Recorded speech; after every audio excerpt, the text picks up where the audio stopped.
wabarakatuh. Waalaikumsalam warahmatullahi wabarakatuh. Raditu billahi rabba wa bil islam dina wa bi Muhammadin nabiyya wa rasulah. Asbahna ala fitratil islam wa kalimatil ikhlas wa ala dini nabiyyina Muhammadin sallallahu alaihi wasallam wa ala millati abina Ibrahim hanifan wa kana minal musyrikin. Bapak Ibu hadirin wa hadirat jamaah taklim Ahad subuh yang dirahmati oleh Allah Subhanahu wa ta'ala. Dari dua wafat pengurus masjid, hendaknya kita mengambil pelajaran yang luar biasa. Pertama, wafatnya Haji Mumtazah atau Bapak Haji Azhar. Yang kedua, wafatnya Ustazah Siti Rohani. Itu kita ambil pelajaran. Kenapa? Karena beliau berdua itu wafat, meninggal dalam keadaan sangat beruntung. Jadi beliau berdua itu wafat sangat beruntung. Kenapa saya katakan sangat beruntung? Karena Rasulullah Shallallahu Alaihi Wasallam bersabda, "Iza aradallahu bi abdin khairan as-salam." Jika Allah berkehendak baik kepada seseorang, siapapun itu, maka ujung kehidupannya itu manis seperti madu. Para sahabat itu bertanya, apa itu kehidupan yang ujungnya manis seperti madu? Yaitu seseorang yang wafat dalam keadaan baik, di tempat yang baik, dan orang-orang mengenangnya sebagai orang-orang yang baik. Beruntung sekali. Almarhum Haji Mumtazah itu meninggal ketika dia statusnya sebagai imam di Masjid At-Taqwa ini. Statusnya sebagai pengurus bagian daripada ketua masjid. Mulia sekali kematian yang seperti itu. Ustazah Siti Rohani, saya sendiri tuh nggak tahu kalau namanya itu Siti Rohani. Saya pada dulu manggilnya Maisaro aja. Ya karena saya tahunya dia Po'aro. Ya, kalau ayahnya itu saya dekat sekali dengan ayahnya Pak Haji Abdul Rahman itu. Karena dulu di musola Haji Rohim itu, kalau yang baca Quran itu kalau ada acara selalu beliau ayahnya Bapak Haji Abdul Rahman. Bahkan Pak Ustadz Haji Abdul Rahman ini di samping suaranya yang bagus, juga Polri bisa. Begitu pindah ke Cibinong itu, Gunung Putri sana, saya juga sempat dibawa ke sana ya untuk berceramah di wilayah itu. Nah, Ustazah Siti Rohani ini juga meninggal dalam keadaan sangat baik. Kenapa? Coba lihat hadis Nabi tentang wafat orang yang mati karena sakit perut. Nabi mengatakan siapapun yang meninggal karena sakit perut, maka dia adalah mati syahid. Ya, jadi kalau orang meninggal itu karena sakit perut, maka dia mati syahid. Yang kedua, dia meninggal dalam keadaan sedang menjadi ketua majelis taklim kaum ibu. Mulia sekali derajatnya. Ya. Yang ketiga, Nabi mengatakan ayyuma imra'atin matat wa zawjuha radin dakhalatil jannah min ayyi babin syaa. Kalau seorang istri meninggal duluan daripada suaminya dan suaminya ridho, itu pintu surga kan ada 8 tuh. Dia disuruh milih oleh Allah. Jadi kalau istri meninggal duluan, suaminya ridho, Itu pintu surga yang 8 itu dia disuruh milih, terserah mau masuk dari pintu yang mana. Kan umumnya yang meninggal kan laki ya Pak. Umumnya kan yang meninggal itu laki duluan ya. Tapi kalau kejadiannya laki belakangan, maka itu ada yang istimewa ya. Almarhumah ini termasuk yang istimewa. Saya nih Pak Haji kalau disuruh pilih, mendingan bini duluan atau mendingan kita? Kata saya mendingan kita berarti. Beneran. Nih Pak, saya kalau disuruh milih nih, mendingan istri atau mendingan saya? Mendingan saya duluan meninggal daripada istri. Tapi kan nggak boleh milih. Ya, kenapa? Karena memang sebenarnya lebih nyaman kalau suami yang meninggal duluan. Tidak sama Pak, istri kehilangan suami dengan suami kehilangan istri. Beneran. Ibu-ibu mah kehilangan suami jor-jor, jadi janda ya. Dan suami kehilangan bini kayak layangan singit, nyiring aja begitu, agak jelas ya, bingung mau ngapain ya. Itu dia. Makanya almarhumah ini wafat dalam keadaan insyaallah min ahlil khair, min ahlil jannah, min ahlis sa'adah. Bapak Ibu hadirin wal hadirat yang dirahmati oleh Allah Subhanahu wa taala. Tema kedua dari Mulhimul Alam itu adalah Kana Muhammadun sallallahu alaihi wasallam yatiman. Adalah beliau Rasul Muhammad sebagai seorang anak yatim. Nah, Bapak dan Ibu yang dirahmati oleh Allah, kajian tentang Nabi Muhammad itu dia itu harus terkognisi di otak kita ini, di pikiran kita ini. Nabi Muhammad itu dari ujung rambut sampai ujung kukunya itu penuh dengan kemuliaan. Itu harus muncul seperti itu. Jadi Nabi Muhammad itu dari ujung rambut sampai ujung kukunya penuh dengan kemuliaan.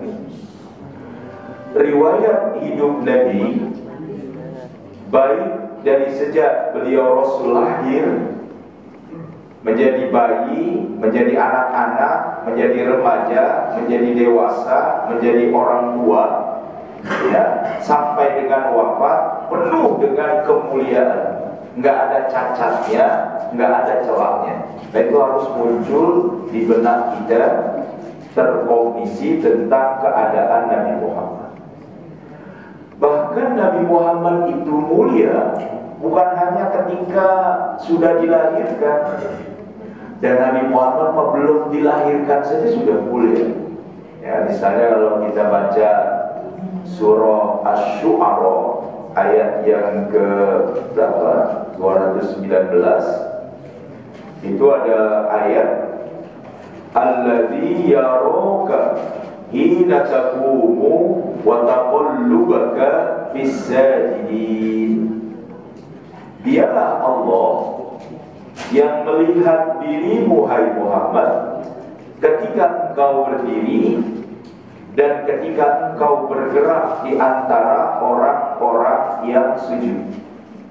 Ayat itu tuh kalau dipahami zahirnya, Nabi Muhammad itu berdiri di tengah-tengah orang-orang yang sholat, atau Nabi pindah dari satu orang yang sujud ke orang yang sujud yang lainnya. Tapi pada makna batinnya, kata Ibnu Katsir itu adalah taqallubaka min sulbi nabiyyin ila sulbi nabiyyin hatta akhrajahu Allahu nabiyyan. Perpindahan ya, nutfah dari satu sulbi ke sulbi yang lain.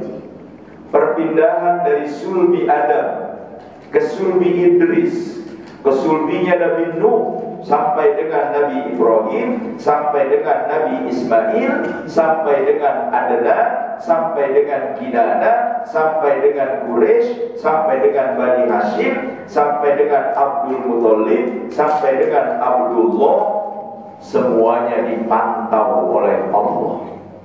Itu kan artinya luar biasa. Ya, dalam bentuk sulbinya saja Nabi itu sudah terjaga sedemikian mulianya. Termasuk juga keadaan baginda Nabi ketika menjadi seorang anak yatim. Kalau di kita kan anak yatim, mohon maaf ya, kalau di kita nih, pokoknya anak yatim itu yang ada di ini kita itu, di kognisi kita, anak yatim itu kasihan gitu. Anak yatim itu harus disantuni gitu, kira-kira anak yatim. Jadi yang ada di benak kita, sehingga posisi yatim itu seakan-akan bukan sesuatu yang mulia. Nah, kalau sama diri Nabi itu beda. Justru posisi yatimnya itu adalah kemuliaan. Justru keberadaan yatimnya Nabi itu adalah keagungannya. Nih mohon maaf ya, kita nih hadirin sekalian nih dari ujung sini sampai ujung sono, kita nih di telinga kita pasti pernah mendengar kata anak dari ayah. Ya, ayah kita dulu pasti pernah manggil kita sebagai anaknya, anakku, kesayanganku, kebanggaanku. Itu paling tidak tuh ayah tuh ada di kuping kita tuh. Ya, dan sosok ayah, ya, walau bagaimana sosok ayah itu sampai dengan hari ini itu masih ada, meskipun dia sudah meninggal. Sosok ayah itu ada di sini tuh, karena dia mendidik kita ya, ayah itu. Bahkan Profesor Hamka itu kan menulis prosanya itu bapak ya, judulnya itu bapak. Itu di satu sisi dia agak marah dengan ayahnya, tapi di sisi yang lain dia rindu sekali, dia kangen sekali dengan ayah kandungnya, dengan sosok ayahnya. Kenapa Hamka sampai seperti itu? Karena waktu dia masih kecil, ibunya dipoligami. Ya, Profesor Hamka itu, jadi ibunya dipoligami sama ayahnya. Jadi dia ada rasa marah dengan ayahnya. Itu makanya dia suka lari itu kalau disuruh sekolah, dia larinya ke bioskop. Jadi dia rasa marahnya itu, sekolah itu dia lebih banyak lari ke bioskop ya. Makanya dia menjadi sastrawan itu. Tetapi dia juga senang membaca. Jadi dia tidak terlalu ke sekolah formal. Jadi dia rasa marahnya itu dia lari dari sekolah itu, dan dia suka suka nonton di bioskop itu. Tapi kalau sudah nggak nonton, dia cari perpustakaan, dia baca. Nah itu dalam rangka dia rasa marah karena ibunya itu dipoligami, dia sama ayahnya, makanya dia ada marah sama ayahnya. Itu makanya waktu Presiden Soekarno poligami, dia mengeluarkan fatwa haram. Ya, beliau itu haram, kenapa tadi? Karena masih ada rasa ini dengan ayahnya. Maksudnya bagi seorang presiden, karena kalau presiden poligami boleh, dikhawatirkan sini semuanya ikut-ikutan, semuanya begitu ya, itu karena rasa ini dengan ayah. Tapi tetap Profesor Hamka itu mengagumi, kangen, rindu dengan ayah. Nah, Rasulullah Muhammad Sallallahu Alaihi Wasallam di dalam hidupnya tidak pernah memanggil nama ayah. Jadi Nabi itu nggak ada tuh panggil ayah, gitu, nggak ada. Atau Nabi langsung dipanggil oleh ayah kandungnya, anakku, nah itu nggak ada. Kenapa? Karena ayahnya sudah wafat ketika Nabi masih berada di dalam kandungan. Hadirin sekalian yang dirahmati oleh Allah, jadi Nabi tidak memiliki sosok seorang ayah. Ya, kalau sedangkan kita masih ingat, saya aja Bapak Raibun ayah saya masih ingat. Jadi ayah saya Bapak Raibun itu bagaimana dia nikul jambu, bagaimana dia bungkus jambu, bagaimana dia nyangkok. Terus makanya saya pintar sekali nyangkok gitu, nyangkok sama nyambung tanaman. Itu karena saya secara tidak langsung saya belajar dari ayah saya, karena saya suka ngikut kalau ayah saya nyangkok. Dulu tuh ada pekerjaan nyangkok. Jadi di sini tuh lucu dulu ada pekerjaan ngawinin kambing. Ya dulu saya ikut, saya tuh kawinin kambing, bukan saya yang kawinin kambing. Jadi kita misalnya mohon maaf Bang Mamat Jugil kakeknya Bang Mulya di Salim itu dulu punya kambing bagus sekali, kambing bandotnya itu bagus ya. Nah ayah saya tuh suruh bawa itu kambingnya ke sono ya, kawinin, maksudnya kawinin. Jadi kambingnya dikawinin sono sama bandotnya Bang Mamat Jugil itu. Dan kalau udah kawin, nah kita bayar tuh, bayarnya terserah. Jadi ada istilah kawinin kambing biar kita punya anak kambing yang bagus, termasuk nyangkok. Jadi nyangkok itu dia ada kebun jambu nih di sana tuh di gunung. Nah ayah saya nyangkok tuh tiap pagi, pulang nanti sore dia nyangkok, dapat 20, dapat 30. Nanti kalau udah jadi, nah itu ada hitung-hitungannya dengan yang punya pohon jambu tentang cangkokan jambu itu. Di sana ada Masjid Al-Murtado. Di Masjid Al-Murtado itu dulu ada rawa. Rawa itu gede bener. Di Masjid Al-Murtado Ancol itu dulu ada rawa gede banget. Saya masih ingat tuh ada rawa di sana. Makanya kita di sini nggak pernah kering. Ini orang Koltangan sini nggak pernah ada cerita kekeringan, nggak ada. Karena di sononya ada rawa gede bener. Rawa Limo namanya. Terus samping Al-Murtado itu rawa semua sampai dengan ke Setia Yakanku dulu. Jadi kita di sini nah, ayah saya tuh saya masih ingat tuh menjala. Makanya saya sampai hari ini masih bisa tuh menjala. Jadi kalau ada jalannya, saya menjala tuh sampai dengan hari ini saya masih bisa tuh. Karena saya belajar dari ayah saya bagaimana caranya menjala ya. Suatu hari dia menjala tuh di sana. Saya baru tahu ada ikan gabus lebih besar daripada paha orang dewasa. Oh itu ayah saya, masih ingat saya. Gabusnya lompat ke atas sampai melebihi air ke atas, sehingga ayah saya teriak, ambil lagi jalannya, ambil lagi, timpa lagi gua. Itu gabus masih tetap ke atas, ambil lagi jalan ketiga. Sehingga kita nangkap begitu dan ikan gabusnya dibawa ke sini ke rumah. Begitu palanya dipotong, mau dipotong, palanya mau dipotong itu ikan gabus. Kakak saya yang paling tua di almarhumah dipojokkan nangis meleleh gitu. Padahal ikan gabusnya mau dipotong. Pulangin gua. Lah, gabus yang mau dipotong dia udah dipulangin. Itu kejadian itu maksudnya, itu tuh masih ingat saya itu. Apa bos mau dipotong? Apa? Lah kagak jadi itu kan gabus dibalikin lagi, dilepas. Jadi itu maksudnya tuh kejadian-kejadian dengan ayah tuh kita masih ingat ya, peristiwa-peristiwa lampau karena kita punya sosok ayah. Nah, Nabi kita Muhammad Sallallahu Alaihi Wasallam ya, apa istilahnya, enggak mendapatkan sosok yang seperti itu. Waktu itu saya masih kecil ya, bapak dan ibu, jadi ikan gabusnya dilepas. Kalau sekarang masih belah. Nah, sekarang mau ikan gabus, kan mahal. Dulu masih begitu ya. Jangankan ikan gabus, kami ini kalau nyebrang, karena kakek saya kan ada di Kampung Gedong tuh.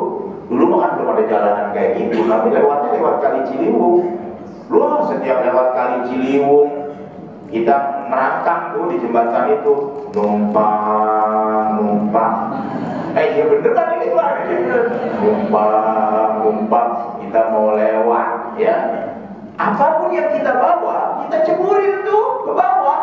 Kenapa? Karena di bawahnya ada kedung. Nggak tahu ya kedung ya. Apaan kedung? Kedung itu rumah buaya. Di sini mah kita ya. Jadi karena di bawahnya itu ada kedung. Kita mah biasa dulu melihat buaya di Kali Ciliwung. Karena melihat getek ya dan lain sebagainya. Itu masih begitu dulu mah. Alhamdulillah memang 90 kesini itu ya, Islamisasi di Tanjung Barat ini makin luar biasa dan Kampung Jawa juga luar biasa, apalagi dengan digusurnya Kuningan tuh.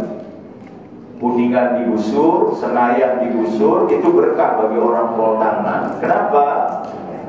Karena orang Kuningan kan kuat-kuat tuh agamanya. Orang Betawi mah kalau pindah gak jauh-jauh. Ya dari Kuningan ya paling dia Tanjung Barat, Pol Tangan gitu, makanya banyak orang Kuningan. Makanya dulu kita membaca rawinya di sini azab. Udah dari dulu itu kita pakai Muhtar itu, Ustaz Hakim Husni gitu ya, Haji Amin, itu bacanya rawi azab aja itu. Ya, yang tipis itu enggak ada baca yang lain, itu aja. Ibu-ibu pasti bacanya itu hanya Sarofal Anam, enggak yang lainnya. Tapi begitu peralihan mereka pada kesini, mulai bacanya Barzanji, Ad-Dibai, dan kemudian muncul Majlis Rasulullah, Nurul Mustafa, sehingga kemudian rawinya menjadi Simduduror, yaitu berkah buat kita. Nah, hadirin sekalian yang dirahmati oleh Allah, keberadaan Nabi menjadi yatim ini menurut Dr. Aib Al-Qarni, yang pertama itu adalah kemuliaan daripada baginda Nabi sebagai wujud penjagaan Allah. Jadi Nabi menjadi yatim itu justru memang dijaga oleh Allah. Dengan dia menjadi yatim itu, beliau Rasul malah menjadi mulia. Makanya Nabi suka bilang begini kalau di dalam beberapa hadisnya itu, Ad-dabani Rabbi fa'ahsana ta'dibi. Ad-dabani Rabbi ya fa'ahsana ta'dibi. Mengajarkan kepadaku Robku mengajarkan diriku, maka baguslah adabku. Ya gitu ya. Jadi mengajarkan adab kepadaku Tuhanku Allah, sehingga menjadi baguslah adabku. Itu artinya apa? Yang mengajarkan adab secara spiritual itu adalah Allah kepada baginda Nabi, karena memang baginda Nabi itu tidak memiliki sosok ayah, sehingga Nabi mendapatkan adab itu langsung daripada Rabb-nya, langsung daripada Tuhannya, sehingga baguslah adab baginda Nabi. Nah, saya seperti ini, mohon maaf sekali lagi, saya mengakui atau tidak mengakui didikan ayah saya itu kuat sekali. Saya menjadi seperti ini itu, saya mau akui, saya tidak akui, didikan ayah saya itu kuat sekali. Diakui atau tidak diakui, Ustaz Hakim Husni sebagai guru saya di sini, saya akui ataupun tidak diakui, cara saya bertahlil paling nggak saya ngambil dari beliau. Zikir-zikir yang beliau kasih ke saya masih saya baca sampai dengan hari ini, karena beliau guru saya. Haji Amin misalnya di Nurul Huda itu, sebelum dia meninggal, dia panggil saya, dia ajak saya masuk ke dalam kamarnya.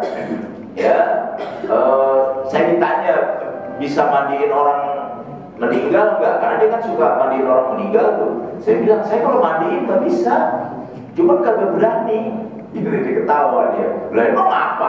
Kagak berani saya, beneran. Saya bisa, ngerti saya secara fikih itu cara mandiin, bagaimana mengeluarkan kotorannya, bagaimana miringinnya, ya ngerti saya. Tapi kalau disuruh nggak bisa saya. Kalau disuruh saya nggak berani, ya begitu ya. Jangankan orang mati, saya suruh motong ayam aja nggak berani sampai hari ini.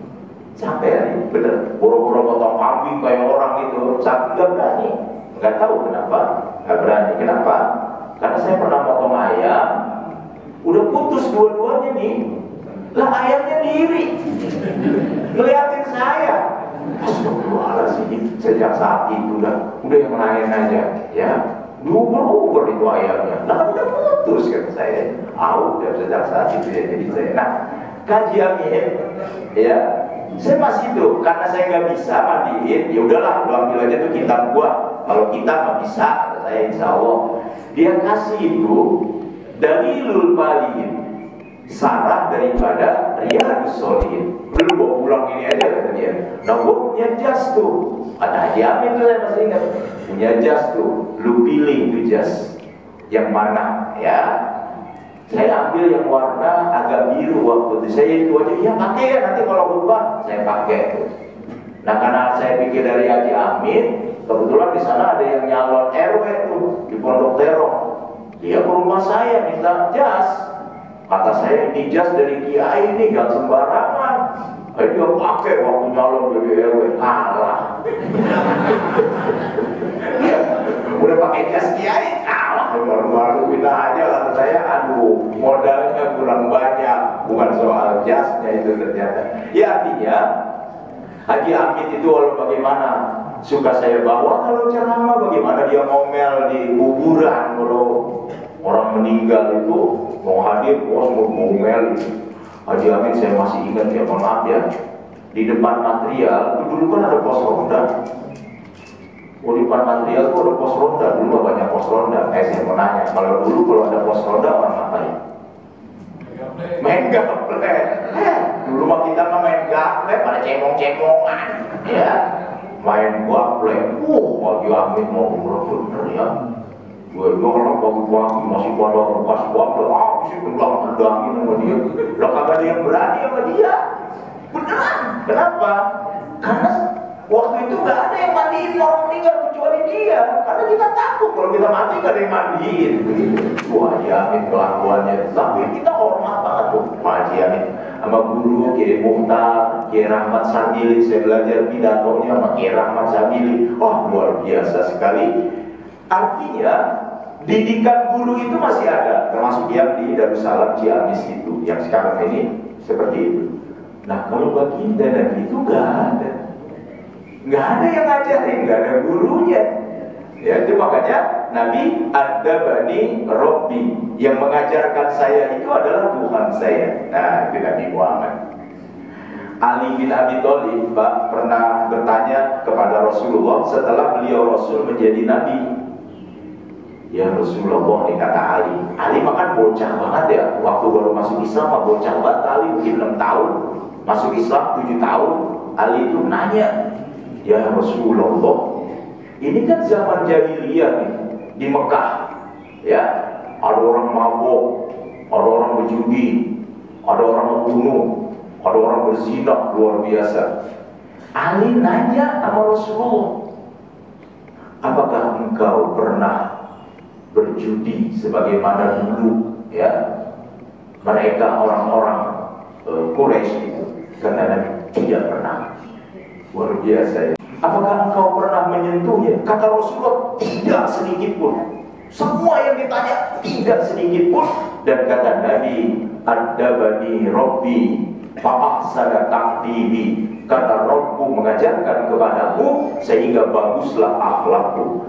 Tuh, jadi yatimnya Nabi aja penuh dengan kemuliaan, ya, karena Nabi menjadi pribadi yang sendiri, tidak berada di dalam bayang-bayang ayahnya, ya, jadi benar-benar unik.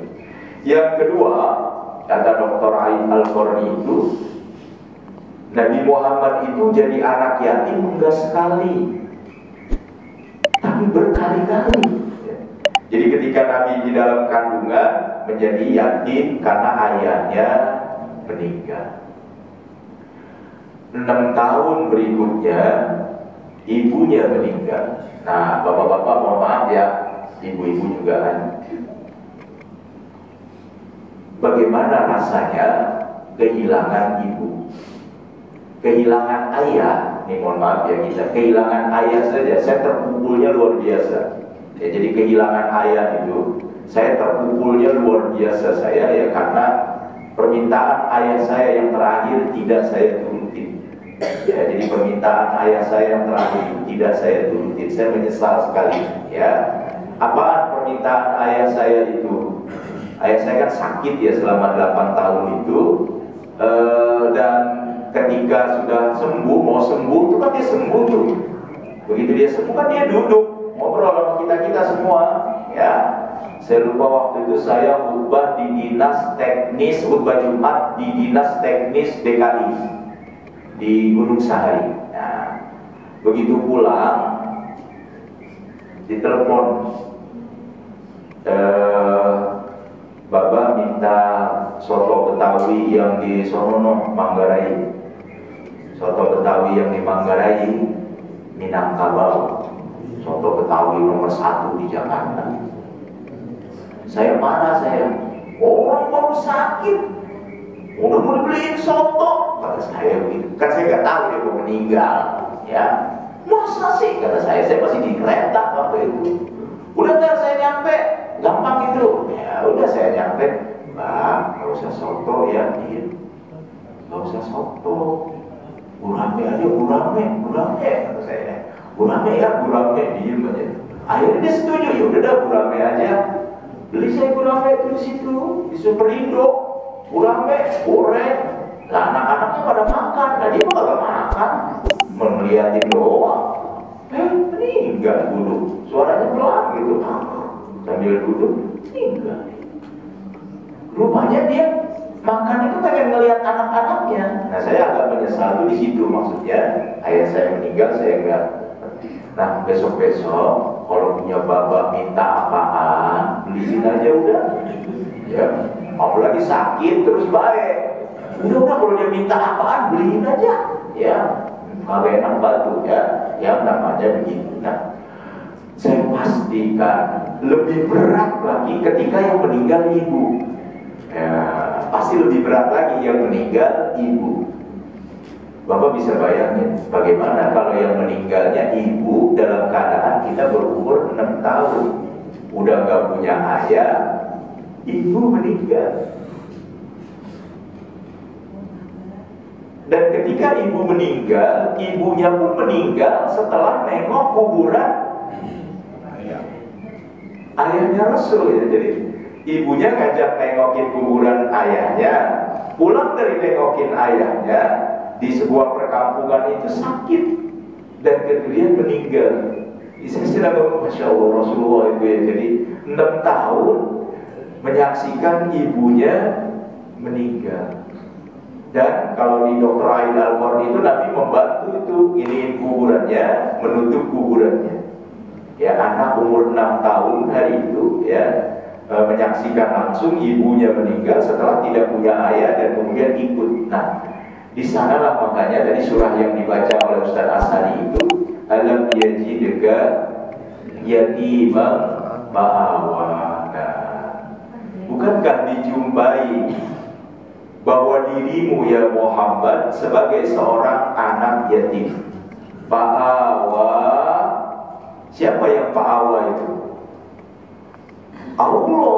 Jadi bukankah dijumpai engkau sebagai anak yatim itu, fa'awa, maka Allah melindungi dirimu, maka Allah menjaga dirimu. Bukankah dijumpai dirimu Muhammad dalam keadaan menjadi yatim, fa'awa, maka kemudian Allah menjaganya, maka kemudian Allah melindunginya. Karena di umur 6 tahun itu dari desa Abwa jauh ke Mekah itu, dalam keadaan umur 6 tahun, riwayat lain sih menyebutkan ditemani oleh Ummu Aiman, ibu asuhnya. Ya, ini mau kemana? Setelah ibu meninggal, ayah nggak ada, ibu nggak ada. Maka kemudian fa'awa, Allah menyelamatkannya, Allah melindunginya. Kemana Allah melindunginya? Ya, hadirin sekalian, ini memang secara alami dia pasti akan mencari kakeknya. Makanya Nabi, hadirin sekalian, bersama dengan kakeknya di umur 6 tahun. Fa'awa itu salah satu bentuk paling pertama dari fa'awa itu adalah Nabi diasuh oleh kakeknya Abdul Muthalib, yang kebetulan Abdul Muthalib itu adalah pemegang kunci Ka'bah, ngurusin Ka'bah dan ngurusin sumur Zamzam. Tuh fa'awanya tuh di situ. Sehingga Nabi aktivitasnya dari umur 6 tahun itu yang ngurusin sumur Zamzam sama kakeknya, yang ngurusin Ka'bah. Apa artinya itu selama 6 tahun ke 8 tahun itu? Jadi kalau ada jamaah haji mau minum, Nabi dan kakeknya yang mempersiapkan minum Zamzam itu buat jamaah haji. Jadi hadirin sekalian, hari itu juga jamaah haji tetap ada, ya, karena ada 5 agama di saat Nabi belum menjadi Rasul. Ya, jadi 1 Nasrani. Jadi sudah ada agama Nasrani ya di Jazirah Arab itu. Contohnya Waraqah bin Naufal. Yang kedua sudah ada agama Yahudi, contohnya pendeta Buhairo. Yang ketiga, ya, ada yang namanya Majusi. Majusi itu penyembah api, Zoroaster, ya, itu sudah ada. Yang keempat namanya itu Sabaiyah. Sabaiyah itu adalah menyembahnya itu tuh bulan, bintang, matahari, ya, itu Sabaiyah, ya. Dan yang kelima itu adalah Al-Hanafiyah. Al-Hanafiyah itu adalah pengikut Nabi Ibrahim. Jadi dia nggak menyembah berhala. Nah, kebetulan kakeknya ini adalah Al-Hanafiyun, orang yang menganutnya mengikuti agama Nabi Ibrahim. Ya, jadi Pak Awa pertama tuh di situ. Ya, jadi penganut Nabi Ibrahim. Makanya nggak nyembah patung. Makanya tadi kan Ali nanya, waktu dulu sebelum menjadi Rasul, apa kau sama dengan orang Mekah menyembah patung? Tidak sedikit pun, kata baginda Nabi, ya, karena ngikutinnya adalah agama Nabi Ibrahim. Bapak dan Ibu yang dirahmati oleh Allah, itu makanya suka ada pertanyaan, kalau Isra dan Mi'raj itu, sebelum Isra dan Mi'raj itu apa ada sholat? Sudah. Apa ada wudhu? Sudah. Ya, jadi wudhu dan sholat itu sudah. Cuma yang 5 waktu dengan bentuk yang seperti sekarang itu memang ketentuan syariatnya. Kenapa? Karena sholat sebelumnya Nabi mengikuti ajaran Nabi Ibrahim alaihissalam. Bapak dan Ibu yang dirahmati oleh Allah Subhanahu wa Ta'ala, kan apa berulang menjadi yatim baru nyaman jadi cucu. Ya, Nabi itu baru nyaman jadi cucu, disayang sama kakeknya. Kalau di dalam riwayat itu, jadi di Ka'bah itu Abdul Muthalib itu punya bangku yang Abdul Muthalib itu duduk ya untuk melayani itu, ya. Dan nggak ada yang diperkenankan duduk di tempat itu kecuali cucunya yang bernama Muhammad. Ya, jadi seperti itu, disayang betul sama kakek. Kayak bapak-bapak lah, kayak Pak Haji Wage itu udah punya cucu itu sayang minta ampun. Pokoknya kalau punya cucu, semua kakek itu sama cucu sayang. Anaknya diomelin dia sama emaknya. Itu yang kesel neneknya sama kakeknya. Coba perhatiin, itu kakek sama nenek itu begitu. Jadi ketika anaknya dimarahin sama emaknya, yang kesel neneknya sama kakeknya. Misalnya cucunya minta permen, langsung dia batu. Kakeknya diam-diam dari belakang beliin permen. Tuh, itu karena dia sayang, ya, seperti itu. Dan itu nggak lama, 2 tahun Nabi menjadi yatim lagi karena kakeknya meninggal. Pak Awa yang berikutnya kemana? Ke pamannya Abu Thalib. Padahal pamannya yang lain ada Hamzah, kaya luar biasa. Ada Abbas, kaya luar biasa. Nabi malah diawalkan, Pak Awanya itu adalah diarahkannya oleh Allah, justru diasuh oleh Abu Thalib. Abu Thalib secara ekonomi kesulitan. Pertama karena anaknya memang banyak, ya. Kalau paman-paman Nabi yang lain itu anaknya memang tidak banyak, tapi kalau Abu Thalib itu banyak anaknya, ya. Kita misalnya Ja'far bin Abi Thalib yang kita kenal itu, Ali bin Abi Thalib, kemudian ada perempuan itu Fakhitoh binti Abi Thalib, banyak anaknya Abu Thalib itu. Makanya Nabi tinggal di situ, ya. Itu makanya suka ada bercandaan, apa sih kalau orang miskin anaknya banyak, giliran orang kaya anaknya dikit. Nah itu Abu Thalib tuh, yang kaya-kaya mah anaknya dikit, yang miskin-miskin mah anaknya banyak. Nggak tahu tuh kenapa begitu, itu rahasia dari Allah. Apalagi kalau orang yang ngontrak, bininya cepat banget bunting. Ini kontrakan, ini bunting. Lah saya pernah ngontrak, soal bunting. Jadi kalau pengen cepat bunting katanya ngontrak katanya. Ada baik, lo ada Haji Wage lo belikan emas. Saya belikan emas tiap pagi. Saya pecah, saya goreng, saya pepes. Karena Pak Haji Wage ada pengalaman. makan ikan emas, bini bunting. Kalau ikan emas terus, Masya Allah, lah belum juga. Ya.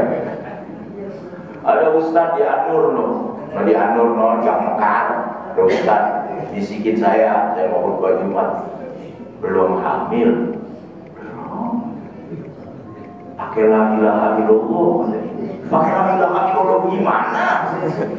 Dia bisikin pelan-pelan sama saya. Nanti kalau lagi sama istri, pas lagi mau keluar itu tarik pakai la ilaha illallah. Udah saya tarik pakai la ilaha illallah.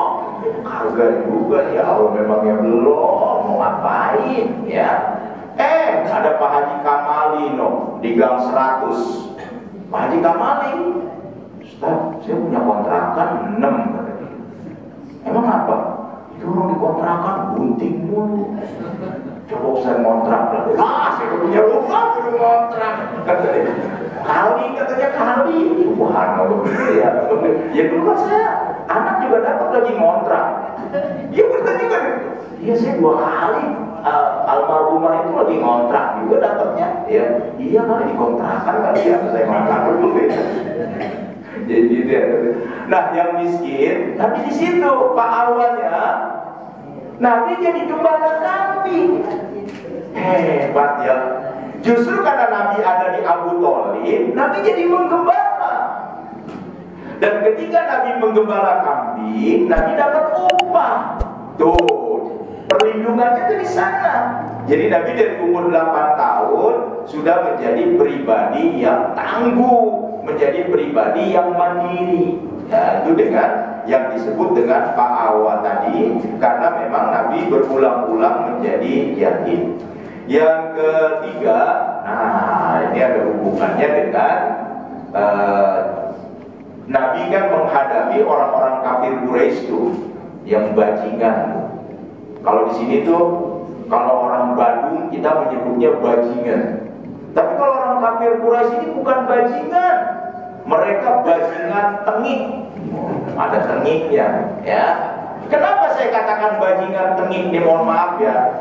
Kalau di sini ada orang nimpuk pakai kotoran manusia atau pakai kotoran binatang, nih di sini misalnya ada yang nakal, nimpuk orang pakai kotoran binatang, pastinya ya kotoran binatang yang kering, biar bisa, itu namanya bajingan. Nah kalau bajingan tengik mah dia cari tai yang basah. Ini orang kafir Quraisy yang Rasulullah lagi sholat itu ditimpa pakai kotoran binatang itu. Bukan yang kering Pak, yang di dalam perut. Tuh kurang ajar buat kafir Quraisy, maka saya bilang bajingan tengik ya. Itu dia seperti itu. Kenapa? Karena Nabi menghadapi orang-orang kafir Quraisy yang seperti ini nih, yang bajingan-bajingan ini, maka Nabi udah ditempa tuh dari umur 6 tahun, 8 tahun, sehingga Nabi punya jiwa yang mandiri, Nabi punya jiwa semangat, Nabi punya kesabaran, Nabi punya ketegaran. Sehingga ketika umur 40 tahun menjadi Nabi dan Rasul ya, berhadapan dengan Abu Jahal, ya, dibilang gila, ya, dibilang kagak ada otaknya, dibilang kagak ada pikirannya, ya, dibilang sebagai pengkhianat keturunan, dianggap sebagai melawan nenek moyang. Nabi tetap teguh, Nabi tetap tegar. Kenapa? Udah dididik dari sejak kecil sekalipun Nabi sudah terdidik. Nah, jadi rupanya ini yang menjadi pelajaran yang luar biasa. Kalau kita dididik nih, mohon maaf sekali lagi. Saya tuh dari kecil udah biasa susah. Ya, saya dari kecil ini udah biasa susah.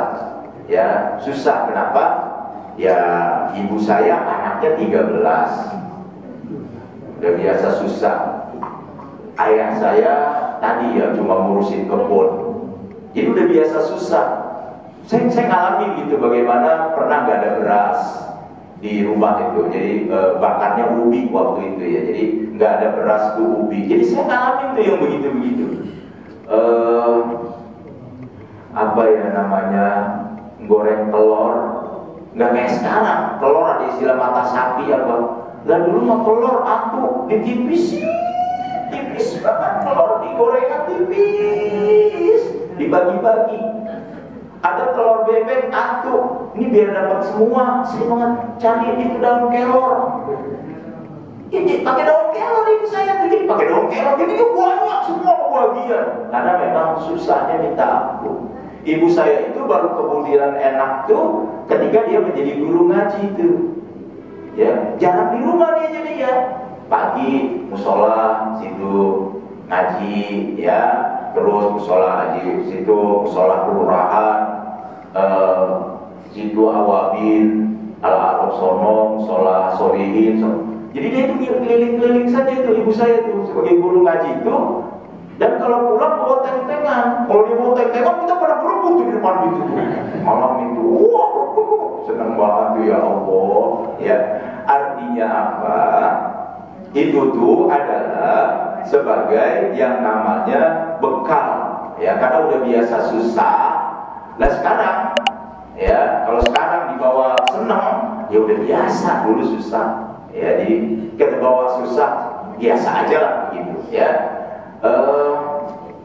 Tahlil misalnya, tahlil di kontrakan, ya biasa aja, udah biasa kita di kontrakan tahlil. Malam tahlil di situ tuh, di Gang Cempaka, yang datang aja PJ gubernur, mau malam situ tuh, itu, Allah, tahlilan yang datang PJ gubernur DKI, Pak Teguh Setiabudi di depan kita, dan kita cuek aja. Ya kenapa? Ya kita udah biasa, ya udah dididik dari sejak awal. Nah Rasulullah tuh begitu, ngadepin Abu Jahal oke, ngadepin Abu Lahab oke, ngadepin Ikrimah nggak ada masalah karena memang sudah di tempat, ya. Cuma emang begitu ya kalau tahlilan di kontrakan pelan banget. La ilaha illallah. Kalau di kontrakan, ramai bener. Mau depan bisa buru-buru bener. Beda tahlilan di orang miskin orang kaya ya. Iya beneran yang semua tuh. Masya Allah. Aduh, repot. Meternya gede. Luar biasa. Beda tahlil di depan orang kaya, di depan orang miskin ternyata ampun ya. Jadi ya bagaimana gak lemes? Oh begitu. La ilaha illallah, keluar keripik. Ya saya begitu. Mau itu mau. Astagfirullahaladzim. Keluar tuh makanannya yang itu. Ada mereknya begitu. Masya Allah. Oh jadi tambah semangat, saya kan tahu ya jadi begitu ya. Jadi ini sekali ya, ini pengalaman doang, malu. Siapa yang datang? PJ gubernur. Walaupun tahu, macet semuanya. Masya Allah, orang batu tahlil gitu tuh dia. Jadi sekali. Nah, jadi itu rupanya adalah didikan Allah sehingga kami menjadi pribadi yang sangat sabar. Udah ngadepin bagaimana aja. Dalam situasi yang seperti apa saja, Nabi sudah siap. Kenapa? Karena itu wujud daripada penjagaan Allah. Yang kelima, Nabi Muhammad menjadi yatim itu sebenarnya ingin menepis yang namanya nepotisme, pengaruh keluarga. Ya, maaf ya. Dan Nabi Muhammad dari dalam kandungan juga yatim. Ya, umur 8 tahun kakeknya meninggal, ya. Terus saja Nabi itu pada dirinya sendiri sehingga ketika Nabi menjadi tokoh, ketika Nabi menjadi pemimpin, nggak ada tuh istilah, itu kan karena bapaknya, nggak ada, itu kan karena kakeknya, itu bantuan daripada pamannya, nggak ada. Nabi mah beda sama kita, ya. Jadi wakil presiden bapaknya. Di kita mah ya, di ono buah-buahnya, masuk kerja mamangnya. Kesianan dah yang kagak punya mamang. Iya bener kan? Ya. Bener-bener lah kalau cerita saya kalau udah enak aja. Ampun ya. Ordal, beneran ordal. Untuk penelitian nih, mohon maaf ya, penelitian. Dapat kita 40 juta, kan itu gila bener ya. Gila bener kita dapat. Alhamdulillah dapat 40 juta. Sebelum kita tanda tangan KPA itu, pengguna anggaran, jangan girang dulu. Lulus itu mau syukuran. Begitu nama-nama penerima dananya, nggak ada nama kita, enak banget kita tuh swag banget, kadang begitu tuh. Kenapa? Lah kita mah kagak ada ordal. Yang ada ordal mah udah ngamanin duluan. Ya, saya tahu tuh kalau begitu biasanya mamamnya itu ada orang tinggi, ya, mam saya kagak lolos mam, begitu. Akhirnya yang udah kagak lolos dicari-cari, dia yang kagak ada mamamnya siapa? Lah saya emang di situ sendirian kagak ada mamam, mana lumayan kan? Ya. Banyak seringkali kejadian yang seperti itu. Tapi di tahun 2003 saya termasuk yang beruntung ya, waktu Bu Mega naik jadi presiden. Bu Mega langsung ngumumin tuh, wah boleh ada orang dalam PNS. Saya beruntung tuh. Kebetulan kan bapak saya, maaf ya, KTP bapak saya mah merah ujungnya.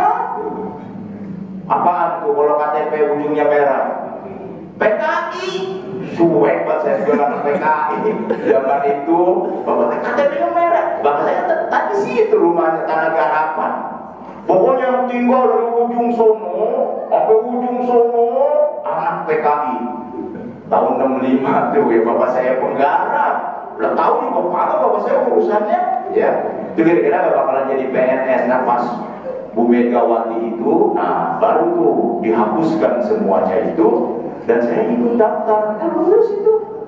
Ya, kagak ada ordalnya itu, nggak pakai bayar segala, lolos lolos aja. Nah itu termasuk ya beruntung. Padahal waktu itu ada 200 calon dosen Fakultas Dakwah seluruh Indonesia. Lowongannya menatu. Bapak bisa bayangin 200 orang yang lolos menatu. Kalau kata kakak ini siapa yang bisa lolos menatu? Temen kagak ada di UIN, siapa menatu? Bayangin itu, serem banget. Saya mau maju aja.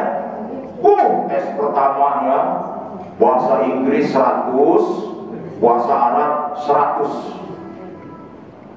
Waktunya singkat sekali.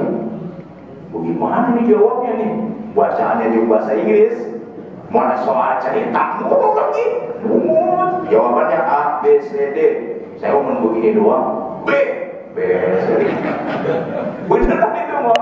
Kalau ini kagak banget. C, begitu. Ya. Wah, nilainya 86. Bayangin modal nebak-nebak loh 86. Bahasa Arab sama begitu, kalau lah saya baru selesai 50, waktu tinggal 5 menit lagi. Masya Allah, udah yang 50 ya Allah, terserah aja dah. Luar biasa ya, memang udah rezekinya udah dapat aja. Kenapa bisa begitu? Karena ibu saya suruh baca Yasin Fadilah di semua pengajian. Baca Yasin Fadilah mah kata saya. Wah masih Yasin Fadilah, ya, anaknya 13, ya kagak ada yang jadi pegawai acan. Waktu itu mah punya anak pegawai girang benar. Ada Yasin Fadilah gitu, Yasin Fadilah. Lah itu beneran nilainya bahasa Arab 90. Padahal menang begitu doang. Yasin Fadilah, ya, emak saya tuh luar biasa sekali. Tes keduanya itu wawancara pakai bahasa Arab, bahasa Inggris. Ya Allah, bahasa Inggris lagi baik. Bahasa Arab di depan kampus, kitab di pinggir jalanan ditumpuk. Saya masih ini tes terakhir tinggal 40 orang. Tes suruh ngapain? Ambil no kitab, jelasin pakai bahasa Arab, pakai bahasa Inggris. Satu-satu maju, mana orang pada lewat, kan kita malu ya. Orang lewat, emang itu ujiannya jadi PNS hari itu. Baca kitab. Saya udah diem aja, ya Allah. Kayaknya saya kagak bakalan lolos ini. Bahasa Inggris, dan gimana ceritainnya tuh? Kitab gundul itu pakai bahasa Inggris, kagak lolos saya. Tapi saya ingat, masih baca Yasin Fadilah. Sama itu tuh, Kiai Pak Said Agil Al-Munawar itu ngasih mirip. Kalau kita ngadepin sesuatu, Dia ngasih sesuatu itu, bacain sini tapi pegang sini ya. Sini nih pegang. Saya masih ingat ayatnya. Baca aja, baca aja saya ikutin. Begitu nama saya dipanggil, saya masih ingat tahun 2003. Begitu nama saya dipanggil, yang muji saya itu Prof. Abu Binata. Saya kebetulan bagus, saya lupa tuh yang satu kirim-kirim saya. Ditelepon sama bininya. Lah coba itu. Begitu dia mau ngetes saya, dia ditelepon sama bininya. Ngomelin sama bininya. Saya diem aja situ nungguin. Ayah, saya dengar tuh. Ya. Ngapa sih beli mobil warnanya hijau? Waktu diomelin dia sama bininya. Waduh, emang kenapa? Mau nih. Diomelin terus ya. Akhirnya, ya udah nanti kita tukar, kita dealer. Ganti warna. Ya tapi harus cepet aja. Akhirnya sama saya. Gimana Pak tadi? Nah. Kagak baca kitab saya mah kagak. Dari Fakultas Dakwah. Iya saya alumni dari sini. Coba baca ayat dakwah. Nah, baca ayat dakwah. Emang mainan kita. Baca aja udah. Bininya telepon lagi. Dia bilang, ya Allah tuh. Lolos saya satu. Tuh Pak, rezeki mah kita kagak tahu. Begitu kita masuk ke Fakultas Dakwah, dosen-dosen yang udah 5 tahun, 7 tahun ngabdi kagak lolos. Terus kita belum pernah ngabdi lolos. Langsung ditanya, bawa kaki siapa kesini? Bawa kaki siapa? Kagak bawa kaki saya, bawa kaki emak saya. Luar biasa tuh ya. Jadi luar pengalaman hidupnya luar biasa ya. Yang sekarang jadi istri Menteri Agama, yang sekarang jadi Menteri Agama itu, itu saya CPNS nggak jadi pegawai itu, kalau enak banget jadi pegawai, dia pernah marah tuh, karena ada demo ini mahasiswa perubahan dari sistem manual ke sistem digital, demo. Ya saya kagak ngerti urusannya, saya baru kali itu tuh digoblok-goblokin sama orang.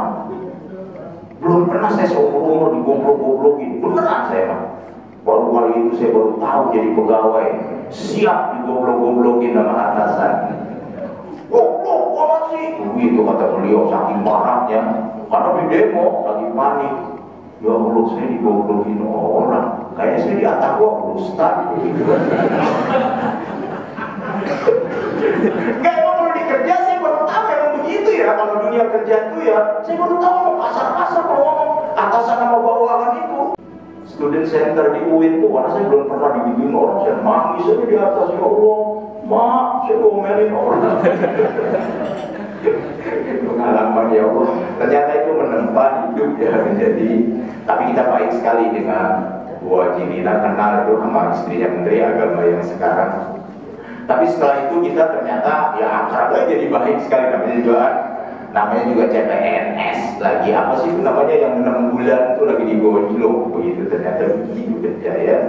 Nah yang kelima itu apa, yang keempat tadi, karena Nabi Muhammad itu gak ada nepotismenya, dia sama dirinya sendiri, bahkan dia menjadi pemimpin dunia ya.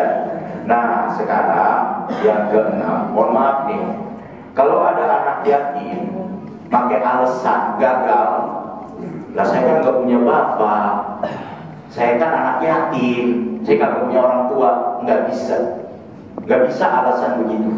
Saya mah anak yatim Ustaz, jadi saya mah nggak bisa. Rasulullah itu anak yatim, ya.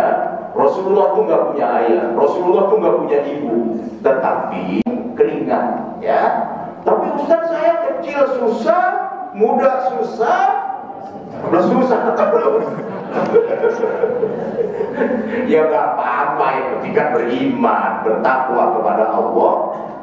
Anak saya entar begitu caranya, jangan putus asa. Saya dari kecil udah susah, tua masih susah juga. Tetap ibadah. Kenapa? Anak kita nanti justru jadi masalah. Kecil susah, muda susah, tua susah, kemudian nggak ibadah.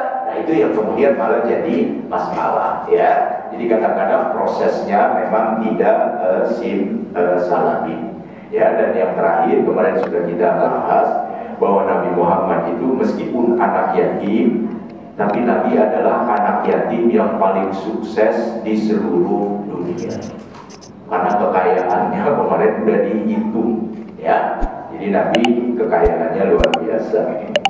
Dan bukti bahwa Nabi orang kaya, Nabi pernah wakaf 15 bidang tanah. Jadi Nabi itu pernah wakaf 15 bidang tanah di Madinah, yang satu tanahnya itu dihargai 25,5 kilogram emas kali 15, 1 gram emas sekarang kita hargai 1 juta aja. Jadi Nabi mah pernah wakaf 385 miliar. Coba miskin di mana? Orang wakaf 385 miliar, kaya ya, kaya. Ada yang mencatat ghanimah Nabi waktu Futuh Mekah. Futuh Mekah itu kan tahun ke-8, itu ghanimah, rampasan perangnya. Setelah Futuh Mekah, Nabi tidak langsung balik ke Madinah, tapi ke Hunain. Dan di Hunain Nabi melakukan perang namanya Perang Hunain. Rampasan perang dari dua tempat ini, begitu sampai di Madinah di tahun ke-8 itu 3.250.000 dirham. Tinggal kaliin aja dengan harga perak. Ini belum ngitung ontaknya, belum ngitung kambingnya. Dan Nabi punya hak 1/5. Jadi Nabi itu sebenarnya kaya betul. Cuma begitu Nabi dapat 1/5, Nabi langsung kasih, ayo yang mau dagang ambil buat modal dagang, yang yatim butuh ambil, yang miskin ambil. Nah itu Nabi haknya begitu. Kenapa? Karena udah gak ada masalah dengan finansial. Kenapa? Karena Nabi memang hidupnya sederhana. Dan tolong dicatat, emang orang kalau kayanya benar-benar kaya, emang sederhana. Kalau yang benar-benar kaya, nah Nabi itu memang benar-benar kaya, makanya hidupnya sederhana. Ya, biasanya justru yang setengah kaya yang tengil. Kalau yang kaya benar mah sederhana. No di Kemang, no Kemang. Ada namanya kawasan Kemcik. Ada Kemcik itu, ada apartemennya, ada luar biasa sekali itu kawasan namanya Kemcik, Kemangcik. Yang punya mah pakai celana pendek, naik sepeda. Si Bob Sadino pakai celana pendek, kagak ketahuan kalau dia orang kaya. Itu kan emang dia kaya beneran, makanya hidupnya sederhana. Nih di Gang Cempaka dulu ada almarhum Bapak Haji Supriyanta, baik banget sama saya. Nah dia pun suka pakai celana pendek begitu, orang nggak tahu kalau dia orang kaya. Dia kebetulan jualan rumah kok gede-gede banget di Lancor. Dia lagi di rumah itu, ada yang mau beli, yang beli nggak percaya kalau dia yang punya. Dia kira itu tukang kebunnya. Luar biasa sekali. Mereka Haji Yatna, baik benar, kaya. Kalau orang kaya begitu, hidupnya sederhana. Coba kalau yang pada tengil-tengil begitu, biasanya mah kata kaya-kaya banget itu. Ya yang kaya juga adalah orang tuanya biasanya. Nah, Rasulullah itu anak yatim yang paling sukses di seluruh dunia. Jadi jangan jadi alasan kalau anak yatim tidak sukses dan tidak berhasil. Bapak dan Ibu, hari ini silakan ada yang ingin bertanya, saya mempersilahkan. Zaman sekarang itu zaman berdialog namanya. Ya, jadi jangan sendirian. Silakan kalau Bapak yang mau nanya, nggak setuju boleh, setuju juga kan nggak apa-apa. Ya, mahasiswa sekarang luar biasa sekali. Ya, kalau ada ininya mendosen, silahkan aja bebas. Kalau saya mah ya istilahnya mau ngomong apa aja bebas, asal tadi masih dalam koridor. Kemarin ada mahasiswa di ruang lab saya, tasnya jatuh itu, tas kulit mahasiswa habis tes TOEFL saya, tes bahasa Arab, jatuh tasnya. Dan dia nggak tahu jatuh, saya juga nggak tahu kalau jatuh. Dia udah pulang nih, mau pulang. Saya masuk lagi, nggak ada tas. Begitu saya buka isinya, Masya Allah, anak laki. Ampun, isinya nggak bisa diceritain ya, Allah gak enak kan ceritainnya. Ampun, ya cari itu. Saya tungguin nih dia balik kagak nih. Kok balik sampai gini hari? Dia tahu kan isinya nggak beres. Ya, kok balik sampai gini hari? Mana ada namanya lagi saya cari siapa ya? Saya bilang sama anak-anak TV, kalau dia anggota DNK TV, karena dia di bawahan saya pecat hari ini juga. Bawahannya gituan, ya, beres banget ya. Ada yang mau nanya Pak Ustaz? Nggak ada kan ya? Ada. Silakan. Komar. Ada apa Komar? Silakan. Pak Komar ini dulu tukang jualan buku, di banyak bacaannya. Dulu sakitnya parah nih, parah baik. Bulu semua pada putih, pada lepas kulitnya. Luar biasa. Dari sejak saya belum kawin udah ngikut ngaji. Semua. Terus sekarang ke sini. Ayo mau kemana? Assalamualaikum warahmatullahi wabarakatuh. Waalaikumsalam. Menarik kajian pagi ini tentang yatim dan tentang Rasulullah. Ada hadis yang mengatakan orang miskin masuk surga lebih dulu dengan orang kaya. Ya benar. Apa maksud dari hadis tersebut? Ya. Sedangkan kita di sini ingin seperti orang kaya, makanya orang miskin. Ya. Assalamualaikum warahmatullahi wabarakatuh. Waalaikumsalam warahmatullahi wabarakatuh. Langsung jawab. Ya. Hadirin sekalian, Nabi sendiri doa Nabi, Allahumma ahyini miskinan wa amitni miskinan wahsurni bi zumratil masakin. Ya Allah, hidupkan aku dalam keadaan miskin, matiin aku dalam keadaan miskin, dan kumpulkan aku bersama dengan orang-orang yang miskin. Kenyataannya Nabi Muhammad miskin apa enggak miskin? Enggak miskin, Nabi itu kaya. Nah, jadi yang dimaksud di sana adalah umat Islam itu, ya, hadirin sekalian, umat Islam itu zuhud kepada yang namanya dunia. Umat Islam itu tidak boleh terperdaya dengan yang namanya harta. Dan umat Islam itu disuruh kaya, bukan disuruh miskin. Coba cari ayatnya. Emang ada nyuruh miskin? Enggak. Justru yang disebutkan itu adalah umat Islam disuruh kaya. Karena kalau kaya, wibawa sekali.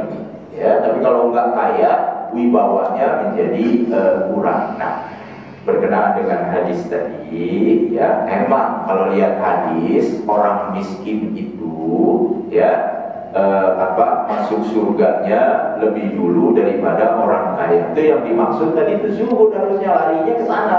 Bukan yang orang miskin banget kemudian dia masuk surga duluan. Iya, jika udah miskin banget, ibadahnya hebat dan luar biasa. Tapi kan tetap aja orang kaya kalau urusan ibadah kan tetap aja lebih hebat. Jika orang kaya ibadah tetap lebih hebat deh. Orang miskin sabar.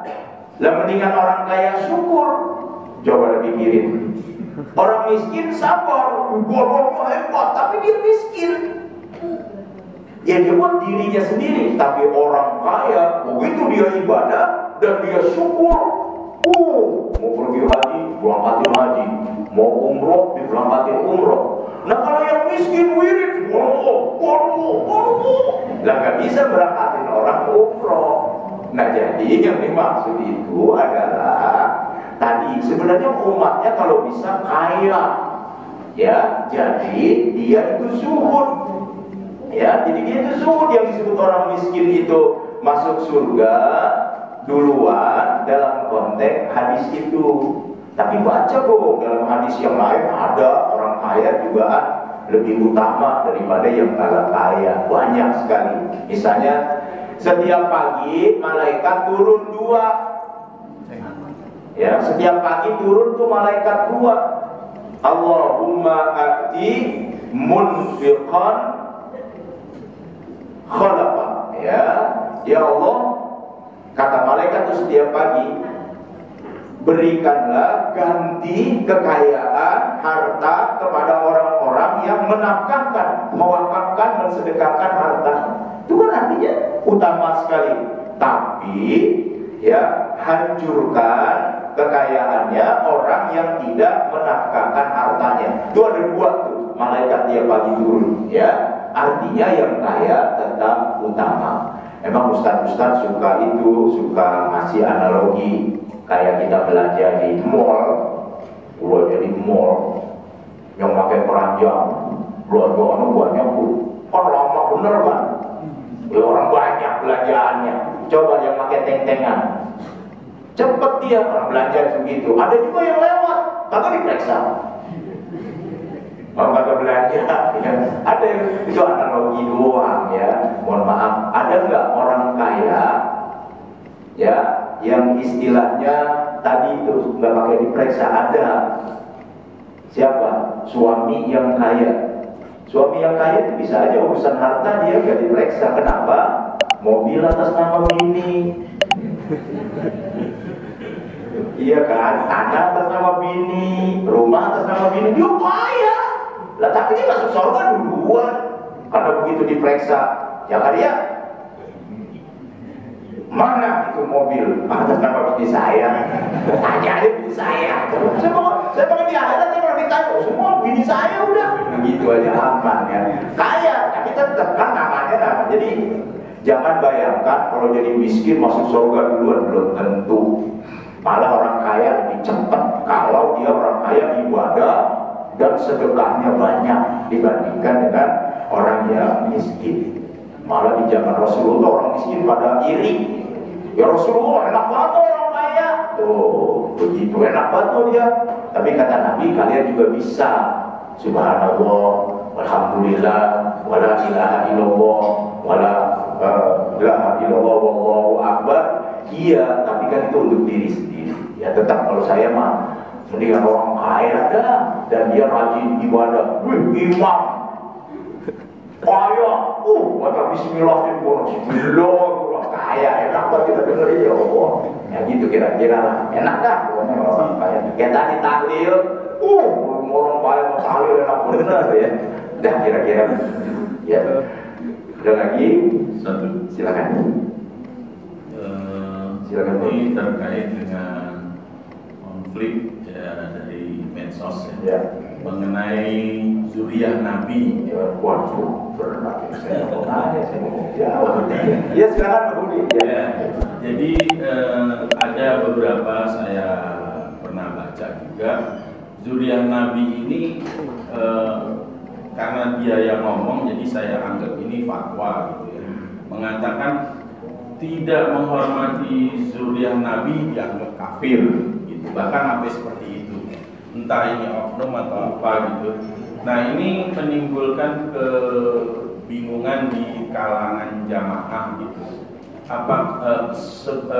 Bagaimana kita harus menyikapi hal ini? Karena dua-duanya ini baik yang pro dan kontra itu sama-sama ahli agama, sehingga kita sebagai umat agak bingung gitu, ini siapa yang mau diikutin gitu. Demikian Pak Ustaz. Ya, baik. Jangankan zuriyah Nabi, ya jangankan zuriyah Nabi, ngina anjing aja dosa. Bila nih, mohon maaf ya, jangankan zuriyah Nabi, kita di umat Islam ngina anjing aja dosa, apalagi zuriyah Nabi. Jadi ngina anjing ini, kita kan anjing jelek banget, kita bilang anjing buduk, kurang. Ya emang anjing itu buduk, itu kita udah berdosa. Kenapa? Karena anjing adalah ciptaan Allah. Itu makanya Nabi Musa, hei Musa, coba cari makhluk aku yang lebih rendah dari dirimu. Cariin nama Nabi Musa. Siapa yang lebih rendah? Manusia dilihatin atu-atu. Mana yang lebih rendah dari saya? Binatang. Dicariin binatang. Apa dia ketemu anjing? Nah, anjing nih lebih rendah dari saya nih. Saya mau menghadap Allah, anjing lebih rendah dari saya. Tapi dia mikir, apa benar anjing lebih rendah dari saya? Dia makhluk Allah. Jangan-jangan gonggongannya tasbih. Maka kata Nabi Musa, ya Allah, nggak ada yang lebih hina dari saya. Justru saya yang paling hina. Maka Allah memuji tepat, wahai Nabi Musa, bahkan anjing yang kamu mau anggap lebih rendah dari dirimu, itu adalah ciptaan daripada kebesaranku. Maksud saya adalah, hadirin sekalian, bapak nggak ngikutin kiai yang bukan zuriyah Nabi, atau menghina kiai yang bukan zuriyah Nabi, dosa. Ya, bapak nih nggak ngikutin kiai yang dia bukan zuriyah Nabi, atau bapak jelek-jelekin, dosa. Apalagi kalau dia zuriyah Nabi. Nah, kira-kira begitu cara berpikirnya. Nah, hadirin sekalian, mari kita baca surah Al-Baqarah ayat 124. Wa izibtala Ibrahim rabbuhu, jangan kebalik bacanya, jangan baca wa izibtala Ibrahim rabbahu, kebalik itu. Wa izibtala Ibrahim rabbuhu bi kalimatin fa atammahunna qala inni ja'iluka lin-nasi imama qala wa min zurriyati. Itu kalimatnya hebat sekali, itu Al-Quran. Dan ingatlah ketika Allah menguji Nabi Ibrahim, dan Nabi Ibrahim sukses menjalankan semua ujiannya. Kemudian Allah berfirman, hei Ibrahim, kamu aku jadikan sebagai pemimpin bagi manusia. Nabi Ibrahim langsung ingat sama anak-anaknya. Ya Allah, bagaimana kalau zuriyah saya juga jadi pemimpin-pemimpin? Bagaimana kalau zuriyah saya juga jadi orang-orang yang istilahnya diikuti? Maka Allah berfirman, la yanalu ahdiz zalimin. Enggak bisa begitu wahai Ibrahim, karena ketetapanku mengangkat menjadi pemimpin itu bukan soal zuriyah, tetapi soal kualitas. Biar anak keturunanmu wahai Ibrahim, kalau dia tidak berkualitas, maka dia tidak akan menjadi pemimpin bagi dunia. Tapi kalau anak-anakmu yang bagus dan berkualitas, maka dia akan menjadi pemimpin-pemimpin bagi dunia. Nah, harusnya kita melihat di sana. Ya, jadi zuriyah Nabi harus kita hormati kealimannya. Zuriyah Nabi itu yang dihormati adalah akhlaknya, yang dihormati itu adalah perjuangannya, sehingga kita hormat kepadanya. Bahwa dia bawa darah, kan Nabi udah bilang, ya. Nabi mengatakan, an-nasu min Adam, wa Adam min turab, la fadla li arabiyyin wa la ajamiyyin illa bittaqwa. Nabi Adam itu dari tanah, kata Nabi. Hebat sekali ya Nabi bahasanya itu. Nabi Adam itu dari tanah, dan semua manusia itu dari Nabi Adam. Nggak ada yang lebih mulia dari orang Arab dan bukan orang Arab. Itu kata Nabi. Nabi sendiri yang udah bilang. Kenapa? Karena yang paling mulia bukan soal Arab dan bukan Arab, tetapi yang paling mulia adalah yang paling bertakwa. Jadi dia udah orang Arab, dia udah keturunan Rasul, dia kemudian bertakwa, ya dia paling mulia. Nah, itu jadi harus memahaminya, ya. Jadi jangan memahaminya bahwa dia itu zuriyah Nabi, maka kemudian kafir. Ya enggak juga begitu, ya. Kenapa? Karena banyak zuriyah Nabi yang kita nggak mengakuinya. Banyak loh bapak-bapak zuriyah Nabi, tapi kita mau nggak ngakuinya. Siapa? Misalnya ulama-ulama besar kita itu kan sebenarnya zuriyah Nabi, dan kita nggak pernah ngakuin dia sebagai zuriyah Nabi, dan ternyata nggak ngapa-ngapa. Ya, kenapa? Karena kita ngambil ilmunya, kita ngambil istilahnya akhlaknya, padahal dia itu zuriyah Nabi loh. Tapi kita enggak. Misalnya para penafsir yang hebat-hebat itu, dia punya zuriyah Nabi, tapi kita nggak pernah mengakuinya dan hanya mengambil ilmunya, nggak apa-apa. Nah, cuma memang di Indonesia agak berbeda. Di kita itu memang punya pengalaman sejarah yang panjang, sehingga terutama yang di pesisir Gresik, termasuk di Jakarta, memang punya hubungan psikologis, emosional, sosial, religius dengan keturunan Nabi, sehingga dia kemudian menjadi sangat sensitif. Saya mah kalau memang dia benar-benar zuriyah Nabi, apalagi dia alim, ya kita harus hormati. Ya, tapi kalau kemudian kemudian misalnya mohon maaf, tidak semua, misalnya zuriat Nabi itu, Bapak bayangin ya 1500 tahun, bukan kemarin. Jadi cabangnya udah kemana-mana, ya. Dan kalau dia barangkali, mohon maaf ya, ya namanya juga manusia dalam cabang yang begitu banyak, kemudian tidak bermoral barangkali ada, saya juga nggak tahu ada apa enggaknya. Kalau ada ya kita juga nggak apa-apa nggak menghormatinya. Orang dia tidak bermoral, dirinya sendiri aja tidak menghormati darahnya, kenapa orang lain disuruh menghormati darahnya? Tapi sekali lagi, selama dia bermoral, berakhlak, berilmu, alim, saya cium tangannya berulang-ulang. Ya, kenapa? Ya tadi, misalnya kemarin saya tahlil di belakang Antam tuh ada acara haul, ya, ada Habib Thalib, ya, ada Idrus, ya, kata beliau punya majelis di sana, di mana tuh, di bawah di kali kata dia. Saya cium tangannya, ya, saya minta didoakan. Kenapa? Dia alim, berakhlak luar biasa, ya. Kebetulan membawa acaranya ibu-ibu, manggil saya Habib juga. Mohon maaf ya, mohon maaf ya. Penceramah berikutnya adalah Al-Habib Syekh Sihabuddin Zakaria. Habib kenapa? Kenapa Habib? Buat dia ngeliatin saya aja, Habib. Mungkin begitu kali, ya. Akhirnya ngobrol kita bercanda, ya, istilahnya. Antum ininya dari mana maksudnya dia itu, ya, terahnya begitu, ya. Saya bilang saya bin Raibun. Nah, dia bingung, silahkan Betawi sini, saya udah ketawa geli banget. Habib, iya, dia cerita soal tadi bahwa Nabi kita itu memang kaya sekali, ya, dia cerita segala macam. Nggak, artinya kita nggak ada masalah. Kenapa? Alim, dan dia hormati kita sebagai ustaz lokal. Luar biasa sekali akhlaknya, cakep, dia cakep banget, luar biasa. Nah itu nggak apa-apa, kita hormati, ya. Dan memang ya, saya sih belum pernah nemuin Habib yang Habib rata-rata cakep, namanya juga Habib, ya. Cuma mohon dengan sangat, ya, mohon banget ya, saya kasih tahu, mohon dengan sangat, jangan hormatin karena hidungnya mancung, karena kulitnya putih, bukan itu yang dihormatin, tapi alim keilmuannya.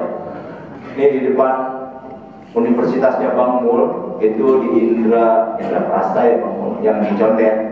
Jadi itu kan itu cabang ini nih, apa sih Indra?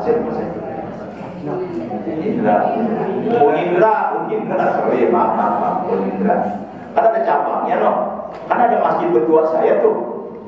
Waktu itu Maulid saya masih ingat banget, Maulid mungkin 4 tahun yang lalu, ya, Maulid itu. Kalau nggak salah setelah lagi Covid, kalau nggak salah apa sebelum Covid, pokoknya Maulid dari situ. Saya ceramah jam 10, Habibnya belum datang. Saya ceramah 2 jam, 10, sebelumnya 12. Begitu jam 12 kurang 5 menit, kata dia, terus Ustaz, mau Habib belum datang. Ya. Ceramah saya 2 jam, saya cerita Nabi Muhammad tuh dari yang tadi tuh, dari yang lahir, saya nggak urut, jangankan 2 jam, suruh 5 jam juga kagak apa-apa saya mah. Cerita Nabi terus aja, kalau saya ngajar itu.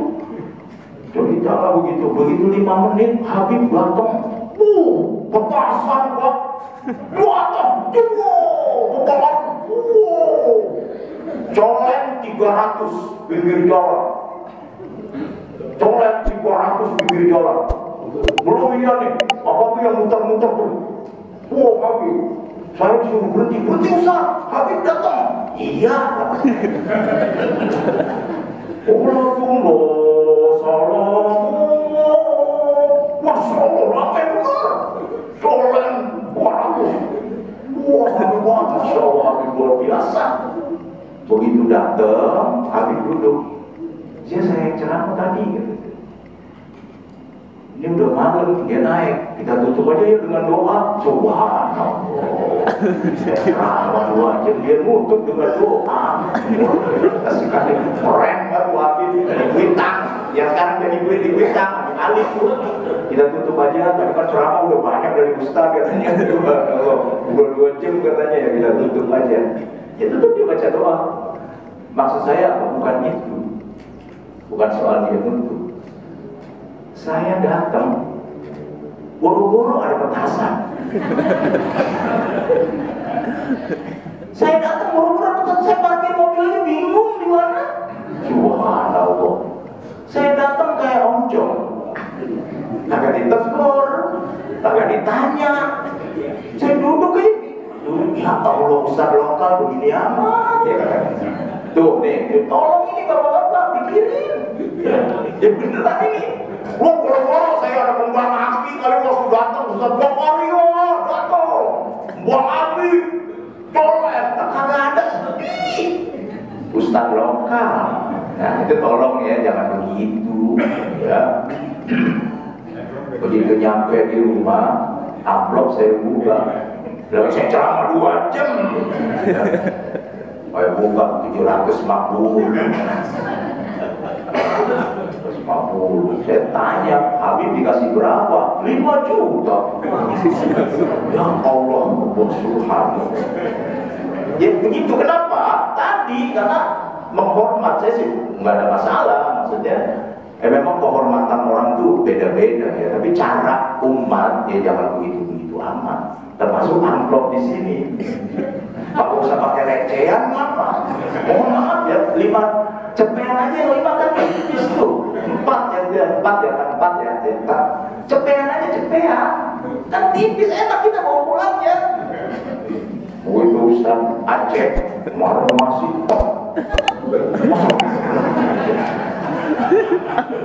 ya Allah, kata saya ini pengurus udah berubah kayaknya pengurus mikirin ini. Kenapa? Pas saya dari Pamulang jam 3:30, jam 3 dari Pamulang itu ngelewatin pintu tolnya aja, pintu tol sampai ke sini itu 90.000 tolnya kan, sono bayar 24, sono belok lagi bayar 54. Sampai kayaknya pengurus mikirin udah nih kata saya. Protokol banget kemarin itu. Ya Allah subhanahu. Begitu dibuka 20.000. Tolong ya jangan pakai recehan apa. Gede aja. Astagfirullahaladzim. Tukerin dulu, tukerin.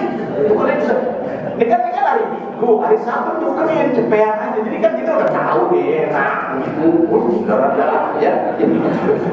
Saudara cek, tukerin dulu, saudara cek, jangan recehan lah. Itu masih mending 20-an. Januari mah Pak Otong 2000-an. Astagfirullah, Jumat rupanya habis dari sono ya. Ya astagfirullah, ngurus ya ampun. Dia rumah dari kotak amal 400.000.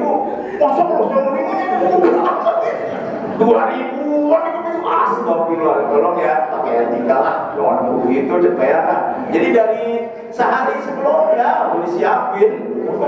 Ya namanya juga ustaz, begitu dipegang udah. Dan ustaz itu saya lihat dia suka ke kamar mandi. Kalau menerima amplop, emang dia ngapain? Dia lihat di kamar mandi. Ustaz, itu ya coba dah. Aku dikasih berapa sih itu begitu? Ya, makanya pakainya yang tipis-tipis. Karena saya di gedung Manggala Wana Bakti, saya dikasih tipis lah, tapi isinya 30 juta. Iya beneran tipis, nggak apa-apa tipis. Boleh cek 30 juta, luar biasa tuh. Penganugerahan guru besar, saya disuruh ceramah mau baca doa, 30 juta. Wah, sampai pingsan. Belum pernah saya ceramah dikasih 30 juta, ya. Itu pernah begitu ya. Jadi itu pengalaman. Ya apalagi dia yang zuhiyah, ya kira-kira seperti itu. Kalau lihat surat Al-Baqarah, Bu Haji sehat terus ya. Kan harusnya mah, mohon maaf ya, kalau menurut logika kita ya, bukannya Ustazah Siti Rohani sebenarnya. Yang udah pada tua masih pada sehat aja. Sehat terus Bu Haji, semuanya. Ya silakan.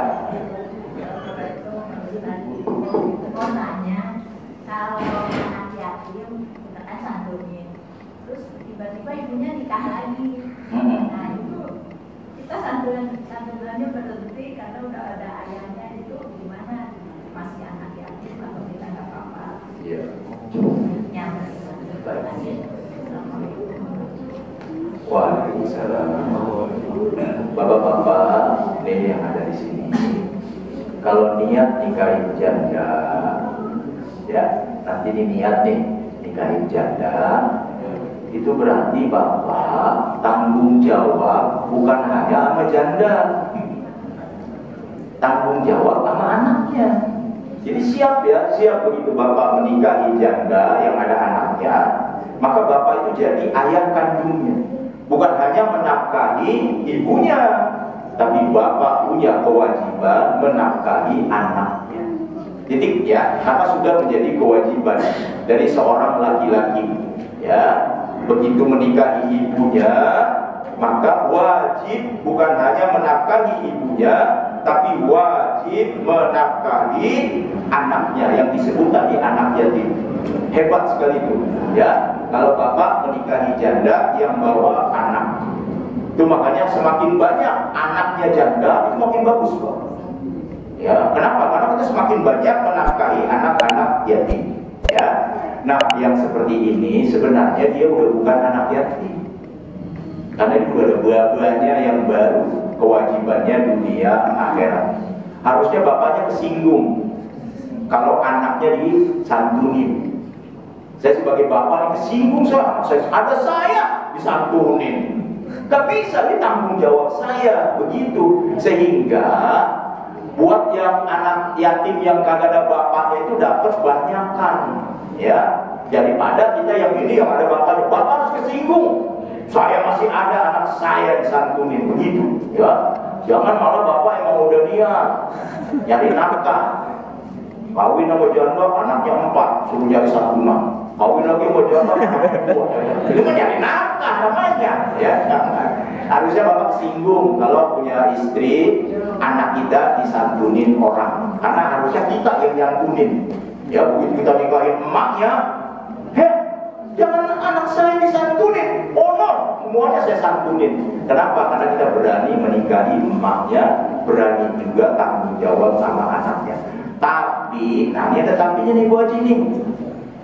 Udah disantunin nih anak yatim semua yang benar-benar yatim, yang emaknya belum kawin lagi, udah disantunin, duitnya masih ada 2 miliar buat anak yatim. Ya, duit anak yatim masih ada 2 miliar nih, kemanain? Nah, baru udah cari ilmu itu. Tapi yang utama itu yang ini nih, yang benar-benar nggak ada bapaknya, baik bapak langsung maupun bapak sambung. Tapi udah dibagiin semua, duitnya masih banyak aja ini. Ya cari baru kemudian pilih yang memang secara ekonomi lemah, ya bapak barunya itu. Ya tapi prioritasnya tetap kepada yang ini. Kalau masih banyak yang jadi masalah, udah duitnya dikit, dari anak yatim yang ini banyak, ini masih juga jadi dapatnya malah jadi semakin dikit. Ya, jadi sekali lagi sebagai bapak, ya yang ada niat kali mau nikahin janda, harus tanggung jawab sama anak janda, ya bukan sama jandanya doang, ya kira-kira seperti itu ya. Kalau ditanya di sini mah gak ada yang mau. Kalau ditanya di sini ada yang mau nikah nggak? Enggak, kalau di belakang ada bini. Ya, ya silakan. Ada lagi Bu, ya Bu Haji. Enggak, kita prioritaskan yang benar-benar yatim. Yang itu tuh udah komplement aja, udah berlengkap aja, karena udah ada bapaknya yang baru.